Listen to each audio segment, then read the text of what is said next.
Senhora Presidente da República, Senhora Vice-Presidente da Assembleia da República em representação do Presidente, Senhor Ministro da Defesa Nacional em representação do Primeiro-Ministro, Senhor Presidente da Câmara Municipal de Lisboa, Senhor Presidente da Assembleia Municipal de Lisboa, Senhores representantes dos presidentes dos grupos parlamentares do Partido Chega e do Partido Socialista, Senhor Presidente do Grupo Parlamentar do CDS, Senhor Chefe do Estado-Maior-General das Forças Armadas, Senhores representantes dos chefes do Estado-Maior da Armada, do Exército e da Força Aérea, Senhor Secretário-Geral do Ministério da Defesa Nacional, Senhor Dom Duarte Pio e Senhora Dona Isabel de Bragança, Duques de Bragança, e Sr. Dom Afonso, Príncipe da Beira, em cujas pessoas saudamos as 3 dinastias portuguesas e toda a história de Portugal, Senhor General Presidente da Linga dos Combatentes, Senhores representantes descendentes dos conjurados do 1º de dezembro de 1640, Senhoras e Senhores Embaixadores, Senhoras e Senhores Vice-Presidente e vereadores da Câmara Municipal de Lisboa, Senhores Presidente da Junta de Freguesia de Santa Maria Maior e representante de Santo António, Senhoras e Senhores dirigentes associativos, demais autoridades civis e militares portugueses. Estes discursos do 1º de dezembro faço-os como em modo de Assembleia Geral, não a dos sócios da Sociedade Histórica da Independência de Portugal, que reunirá dentro de 2 semanas, mas a Assembleia Geral da Cidadania, em que ano após ano, com uma memória que vem já desde 1861 e seguindo o mesmo fio condutor do contínuo serviço civil e patriótico da Comissão Central 1º de dezembro de 1640, hoje Sociedade Histórica da Independência de Portugal, aqui vimos, ancorados no 1º de dezembro, prestar abertamente contas aos portugueses, vindo dizer o que fizemos e vamos fazer, onde estamos e para onde queremos ir, o que nos alegra e orgulha e o que nos entristece e empata. Há muitos e fortes motivos de alegria no nosso exercício, mas persistem dificuldades de monta que ainda não mudaram, pesando quer no nosso dia-a-dia, quer na projeção do futuro. Começo por estas, ficando depois livre para a parte mais agradável das alegrias. Já aqui contei, anteriormente, como desde a viragem do século foi sendo estrangulado pelo Governo o quadro financeiro de apoio à sociedade histórica. Desde 2015 temos estado reduzidos a uma subvenção orçamental equivalente a meio salário mínimo por mês. É assim, um quadro inexplicado e inexplicável. Só o disse para todos terem consciência do que se passa e o Governo poder movimentar-se para corrigir este quadro incompreensível. Mas as coisas continuam fundamentalmente na mesma, apenas com algumas novidades no Ministério da Defesa Nacional, que todavia não pode ter a responsabilidade principal do relacionamento governamental connosco. Aproveito este ensejo para agradecer a nossa inclusão na Comissão de Comemoração dos 50 anos do 25 de novembro, convite que prontamente aceitámos e a correspondemos com a generosidade, o sentido democrático e o patriotismo que são a nossa marca. Como tenho referido, o panorama de declínio dos apoios governamentais não é só de agora, vem de governos anteriores desde há 25 anos. Tínhamos esperança, porém, de que agora fosse definido um quadro novo. Apesar dos nossos esforços, isso não está a acontecer.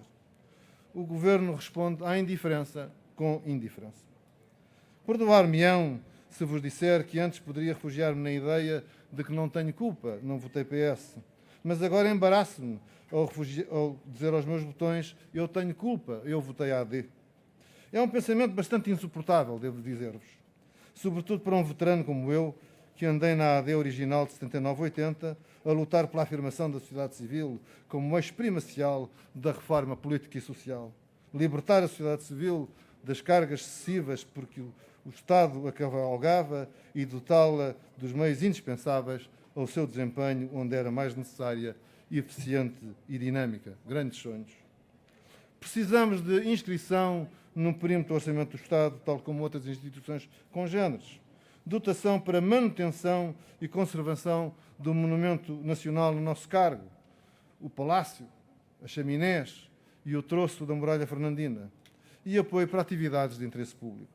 Ora, sem prejuízo do papel que seja cometido a ministros sectoriais, isto constitui matéria que exige necessariamente intervenção do Primeiro-Ministro. Não conseguimos, porém, ser recebidos, nem que visite o Palácio, nem que participe ou intervenha em cerimónias que promovemos. Seguimos à espera. Lembram certamente da Luísa Soares, aquela rapariga da minha idade, que me abordou na Avenida em celebrações anteriores. Há um ano não esteve cá. Estava em Zamora, de onde mandou um postal relativo ao início dos 900 anos de Portugal. Hoje, há poucos minutos, estava ali mesmo à frente, à entrada desta zona reservada. Ó, Sr. Ribeiro Castro, se não se importa, vai apresentar-me o Sr. Primeiro-Ministro. Tenho aqui um presente para lhe dar. Ora, viva, falo eu com gosto, minha senhora. Mas olha, que o Sr. Primeiro-Ministro não vem. Não vem. Já no ano passado não veio. Não o convidaram, foi. Ora, essa, claro que convidámos. Salvo erro até 2 vezes. Além do Sr. Primeiro-Ministro, sabe que está sempre convidado. Mandou dizer que se vai representar pelo Sr. Ministro da Defesa. E que tem uma coisa a ver com outra. O Costa, o António Costa, esteve aí muitas vezes. Nem sei se me lembram todas, que eu bem vi na televisão. Pois, minha senhora, mas é como lhe digo. Ó, Sr. Ribeiro Castro, vim para aqui toda contente e já estou chateado. Vou-me embora. Fica aqui com isto e, se estiver com o Sr. Primeiro-Ministro, dê-lhe esta bandeira com o símbolo dos 900 anos. O Sr. Ribeiro Castro deve ter muitas, mas esta era minha para o Sr. Primeiro-Ministro. E digo-lhe também outra coisa da minha parte. Não deve faltar onde faz falta. No dia que representa a independência de Portugal, não vejo coisa mais importante para o Primeiro-Ministro do que estar na celebração da independência de Portugal. Ou não é assim? Olha, adeus. Passem bem com o mesmo chateado. Nem sei se à tarde venha às bandas. Nós precisamos muito de diálogo com o Governo. Diálogo fluido, diálogo sério, diálogo construtivo, diálogo de cooperação. Basta atentar na nossa missão estatutária, colaborar com os órgãos de soberania, com a administração regional e autárquica, com a administração pública, na definição e aprofundamento dos princípios e valores estratégicos da independência e da identidade de Portugal. Defender a independência e a identidade de Portugal no país e no estrangeiro, com especial relevo para a língua e cultura portuguesas. Celebrar ou colaborar na celebração das grandes datas e eventos de Portugal. Como é fácil de ver, isto impulsiona necessariamente uma relação próxima com o Governo e outros órgãos de soberania, com os governos regionais dos Açores e da Madeira, as universidades, as autarquias locais e outros.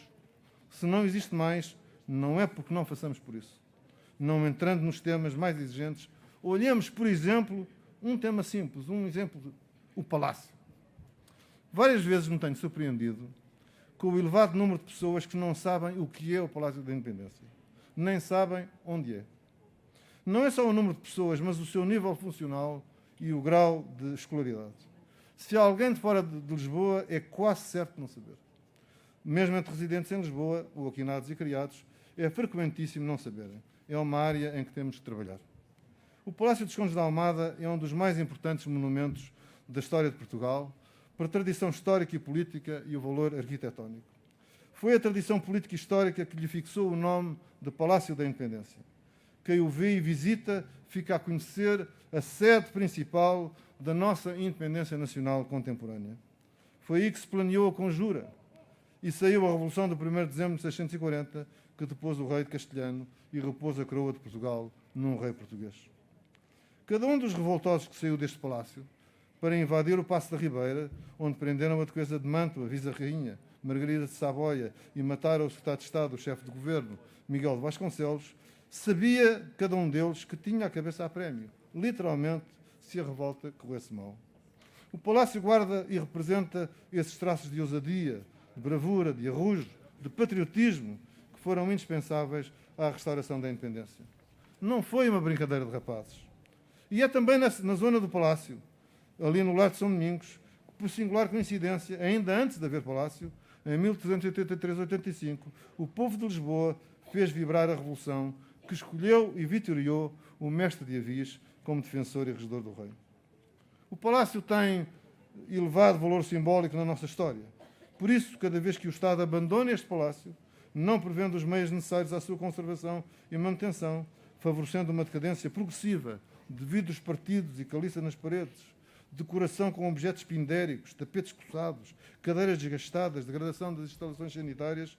Isso significa que o Estado desmerece este palácio, o que ele representa e os heróis que nele se corporizam. Portugal deve imenso a essa geração portuguesa. Aqueles que continuaram em luta muito dura, aquém Alemar, até 1668, quando finalmente chegou a paz. Não existiríamos sem o seu esforço e sacrifício. Sem isso, hoje, Portugal, portugueses, não estaríamos em lado nenhum. Nem aqui, nem nas Nações Unidas, nem na União Europeia. Estaria lá alguém por nós, e nós na sua dependência e na sua mochila. Preservar o brilho e a dignidade destes símbolos e mostrá-los é um dever nacional de primeira grandeza. Um dever político, um dever histórico. Um dever nosso, certamente, na sociedade histórica, que... Perdão aqui. Peço desculpa. Um dever nosso, certamente, que o quisermos assumir e não viramos a cara. Mas, principalmente, um dever do Governo e de outros entes públicos específicos. Tenhamos esperança. Portugueses, passemos às coisas positivas. Este é o primeiro de dezembro com o Palácio reabilitado. É uma das boas notícias, diria mesmo, das muito boas notícias. E é a primeira grande causa da nossa alegria. Agradecemos, em primeiro lugar, à Câmara Municipal de Lisboa, ainda com o engenheiro Fernando Medina, onde começou, e com o engenheiro Carlos Moedas, onde se concluiu com sucesso. Não foi sempre um processo fácil, desde logo na estrita delimitação do projeto de reabilitação, que bem se compreende. O imóvel é do Estado, que não quis gastar um euro, e o financiamento teve que ser assumido na íntegra pelo município de Lisboa, que não é o dono do imóvel. Estamos muito gratos ao município de Lisboa e aos seus órgãos e aos membros dos seus órgãos. Tivemos também muita sorte com o empreiteiro. Fixem este nome, Ergulis. Deve-se a esta empresa e ao seu pessoal, técnico e operário, o sucesso da obra e o cumprimento impecável dos prazos de execução. E sorte também em termos na direção o vice-presidente, Gustavo Mesquita Guimarães, com grande experiência nestas matérias, que teve que assumir a direção da obra por nossa parte, o que fez com gosto e nós com proveito, introduzindo os ajustamentos que se justificavam em função dos factos objetivos ou da oportunidade, sempre no melhor interesse do Palácio e velando com rigor pela não derrapagem das obras, quer no calendário, quer no orçamento. Impecável. Temos agora o objeto do nosso orgulho. Como gosto de dizer, está ali o palácio mais bonito que alguma vez o vi. Como é bom darmos este presente a Portugal. Já estamos a usá-lo, mas ainda não está em condições de o franquearmos ao público. Uma vez que não nos deram os recursos necessários para a fase seguinte, o museu, tivemos de adiar tudo até os conseguirmos reunir e avançar mais devagar. Há alguns problemas ainda a resolver. O pátio exterior de entrada, em estado muito mau, uma intrusão a partir do subsolo numa das salas, a recuperação da cerca fernandina e sua segurança para que possa também ser visitada pelo público, até porque é um importante circuito histórico. Estamos a trabalhar em todas as frentes. Queremos que brilhe o palácio mais bonito que alguma vez o vimos, como é o nosso compromisso com a cidade, capital do país, e com o alto valor de património público. Segundo motivo de alegria e segunda grande boa notícia, já temos assegurados os meios de financiamento para a produção e instalação do Museu da Independência. Temos de o agradecer a 3 entidades privadas que supriram a falta de interesse até agora de entidades públicas. O Grupo Jerónimo Martins, que já nos adiantaram os primeiros 100 mil euros há um ano, montante que está guardado. A Fundação Batalha de Alves Barrota, que nos doa 200 mil euros através de um protocolo mais amplo que assinaremos no Palácio em público daqui a momentos, numa exposição relativa aos 900 anos, e a Fundação Amélia de Silva de Melo, que nos doa também 100 mil euros. Muito obrigado a estas 3 instituições. São um exemplo estimulante a portugueses que respondem à chamada. O planeamento do museu foi sendo adiantado ao longo destes meses de espera pelos meios financeiros e vamos agora avançar a todo vapor. Em 24 de maio, dia da Sociedade Histórica, gostaríamos de ter já alguma coisa para mostrar, ou tudo, se possível. Mas o mais provável, e é para isso que apontamos, é podermos fazer a inauguração integral do Palácio reabilitado e a abertura do museu em setembro ou outubro. Certo é que no próximo 1º de dezembro teremos tudo a funcionar. Grande ano será 2026, quando festejarmos 165 anos. Terceiro motivo de alegria e terceira grande boa notícia. Este é o primeiro de dezembro dentro do círculo largo de 900 anos. No passado dia 8 de junho, domingo de Pentecostes, abrimos em Zamora as comemorações dos 900 anos de Portugal, na linha das ideias que temos apresentado.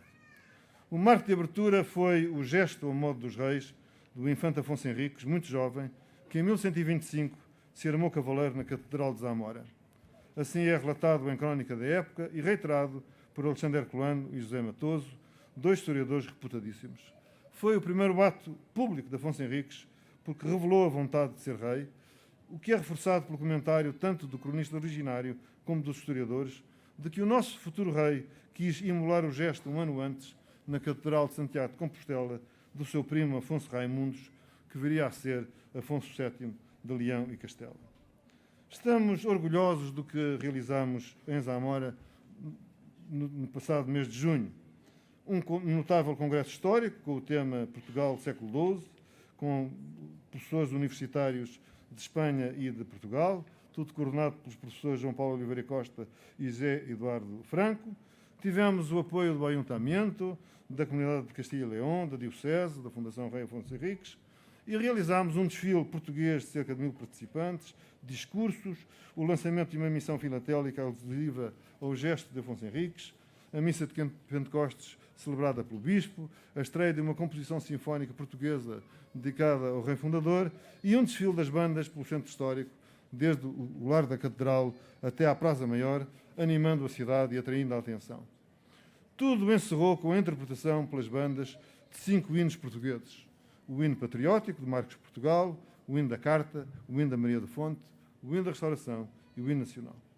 O melhor aconteceria nessa noite de 8 de junho, como efeito desta ousada manifestação musical patriótica na Plaza Maior de Zamora.